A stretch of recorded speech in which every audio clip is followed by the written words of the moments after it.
जयसिंगपूर येथे गणेश उत्सवानिमित्त एक अनोखा उपक्रम राबवण्यात आला। शिरोळ तालुका जयसिंगपूर येथील काही सामाजिक कार्यकर्त्यांनी गणेश उत्सवानिमित्त एक अनोखा उपक्रम राबवून सर्वांचं लक्ष वेधून घेतलं।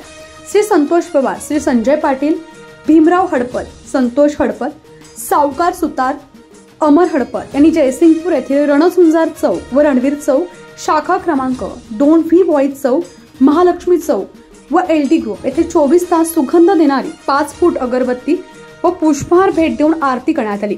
यावेळी आई वृद्धाश्रम येथे देखील महाप्रसादाचं वाटप करण्यात आलं। या विशेष उपक्रमाची जयसिंगपूर येथे सर्वत्र चर्चा सुरू आहे। भांडाफोड न्यूज मीडियासाठी पश्चिम महाराष्ट्र विशेष प्रतिनिधी मल्लिकार्जुन व्यंकची।